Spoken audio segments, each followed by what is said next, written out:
Hello students, today we are going to learn a very interesting story and this story told by a grandpa. मुलांनो, आज आपण एक अतिशय रंजक कहाणी पाहणार आहोत आणि ही गोष्ट सांगितली आहे आजोबांनी म्हणजेच ग्रँडपाने. This story name is tit for tat. Page number 20. पान नंबर 20 वरची ही गोष्ट आहे आणि नाव आहे टिट फॉर टॅट, जशास तसे. So let start the story tit for tat.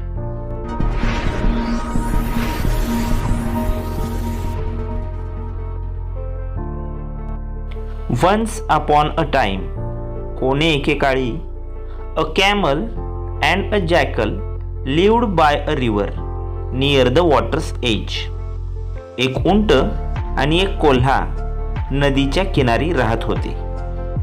And on the other side of the river, नदीच्या दुसऱ्या बाजूला, there was a village with fields and farms. दुसऱ्या बाजूला एक खेडं होतं. त्या खेड्यामध्ये भरपूर शेते आणि कुरणे होते. The jackal was very clever. कोल्हा खूप हुशार होता. He tried to play a trick on his friend the camel who was happily munching away his food. एकदा त्याने त्याचा मित्र उंट याची मजा करायची ठरवली. उंट आपला निवांत एका कोपऱ्यामध्ये गवत चघळत उभा होता. The jackal began to tempt him to go for a sugarcane treat in a farmer's field. कोल्ह्याने त्याला जाऊन सांगितले की चल आपण नदी पलीकडच्या ऊसाच्या शेतात जाऊ. At first the camel hesitated, but in the end he agreed to go with the jackal to raid the sugarcane field. सुरुवातीला त्याने जरा नानू केलं, परंतु नंतर त्याने कोल्ह्याला होकार दिला आणि ठरवलं की हो, आपण जाऊ. The jackal sat on the camel's back and the two friends crossed the river. कोल्हा उंटाच्या पाठीवर बसला आणि मग उंट नदीतून पलीकडे गेला. They ate their field in the sugarcane field. त्यांनी पोटभर ऊस खाल्ला. Suddenly the jackal began to howl. अचानकपणे कोल्हा कोल्हेकुई करू लागला, मोठ्याने ओरडू लागला. Sed the camel. कॅमल म्हणाला, शांत बस. You will wake the farmer. तू शेतकऱ्याला जागा करशील. But the jackal went on howling. परंतु कोल्हा मात्र कोल्हेकोई सुरूच ठेवू लागला. Sure enough the farmer and his helper came running to the field. आणि मग निश्चितच ती कोल्हेकुई ऐकून शेतकरी आणि त्याचे कामगार पळत त्या ठिकाणी आले. The naughty jackal slipped away but the poor camel could not do so. शेतकरी आल्याबरोबर तो खोडकर कोल्हा मात्र दूर निघून गेला, परंतु उंट मोठा असल्यामुळे त्याला लपता आले नाही. The farmer beat him up and drove him away. शेतकऱ्याने त्याला खूप बदडले आणि दूर पळून लावले. The jackal was waiting for the camel at the river side. कोल्हा नदीच्या किनारी येऊन उंटाची वाटच पाहत होता. He said, sorry brother. कोल्हा म्हणाला, माफ कर मित्रा. But I am in the habit of singing after a good dinner. काहीही चांगलं खाल्लं की मला अशी कोल्हेकुई द्यायची सवयच आहे. I hope you didn't mind it much. मला आशा आहे की तुला राग नसेल आला. The camel didn't say anything. उंट काहीच बोलला नाही. He let the jackal sit on his back and enter the river. त्याने कोल्ह्याला त्याच्या पाठीवर बसवलं आणि नदीमध्ये तो उतरला. Near the middle of the river the water was very deep. नदीच्या मधोमध गेल्यानंतर ज्या ठिकाणी पाणी खूपच खोल होतं अशा ठिकाणी there the camel began to take a dip in the river. त्या ठिकाणी उंट अचानकपणे डुबकी घेऊन खाली बसला. The jackal was frightened. नाकातोंडात पाणी गेल्यामुळं कोल्हा खूपच घाबरला. What are you doing you silly fellow. काय करतोयस तू हे मूर्खा. Are you trying to drown me? मला बुडवायला बघतोयस का? No brother, said the camel. नाही माझ्या भावा, असं उंट म्हणाला. It's just that I am in the habit of taking a dip in the river after a good meal. चांगलं काहीतरी खाल्ल्यानंतर असं अचानक नदीच्या मधोमध येऊन बसण्याची मला सवयच आहे. I hope you don't mind. मला आशा आहे की तुला काही राग येणार नाही. The naughty jackal learn his lesson. अशा प्रकारे उंटाने कोल्ह्याला धडा शिकवला. He never troubled the camel again. आणि मग पुन्हा त्याने कधीही उंटाला संकटात टाकले नाही. Are you understand student? How camel taught a lesson to jackal. समजलं का तुम्हाला कशा प्रकारे उंटाने कोल्ह्याला धडा शिकवला? We will also behave tit for tat with ordinary people. Let's see exercise on this story. Now put the following pictures in a proper sequence. पुढे काही चित्र दिलेले आहेत, ती आपल्याला योग्य क्रमाने जुळवायची आहेत. The first picture comes. The jackal began to tempt camel to go for sugarcane treat.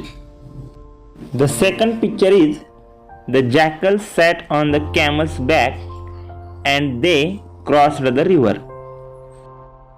Third is they ate their fill in the sugarcane field and then the jackal began to howl.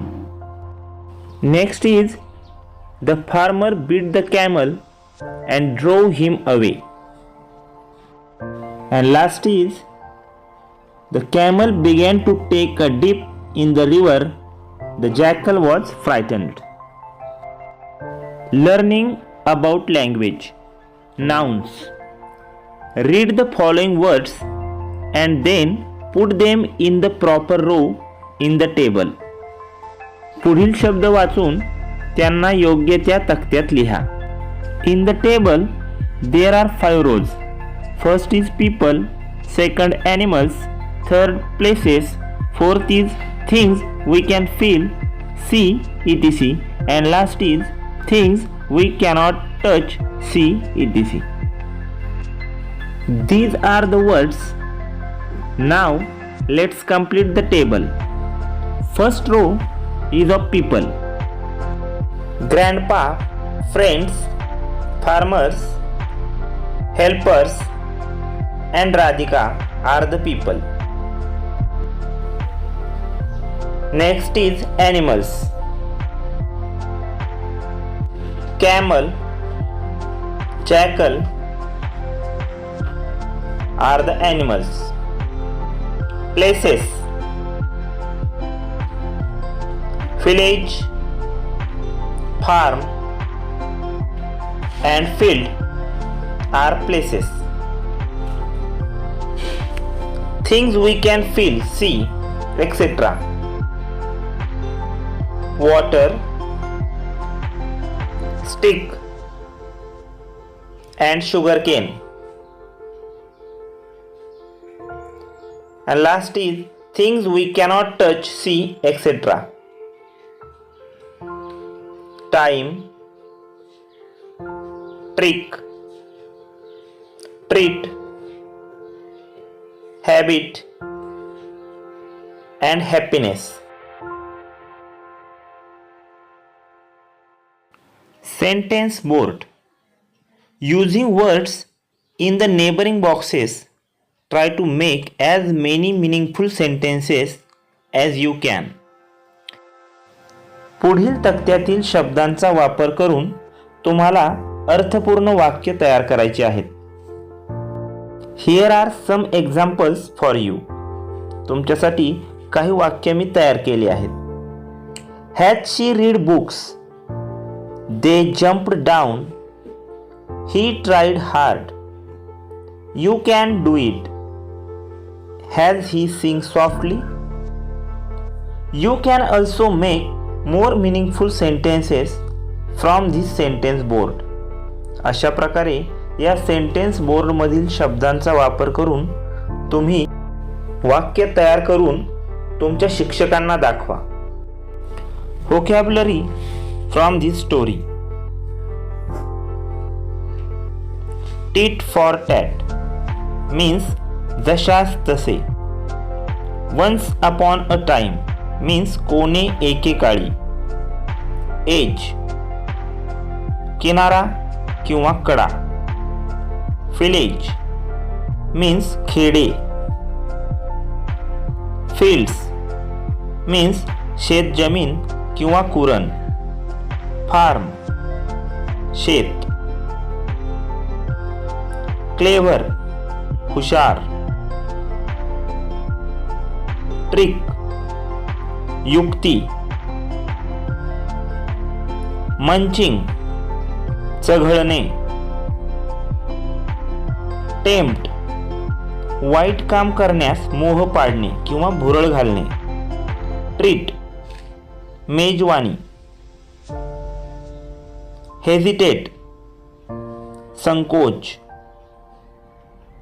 Agree सहमत. Cross पार करणे. Haulm कोल्हेकुई किंवा केकाटणे. वेक जागे. Sure enough निश्चितपणे. Bit मारणे. Take a deep बुडी घेणे. फ्रायटन्ड घाबरला. ड्रोन बुडाला.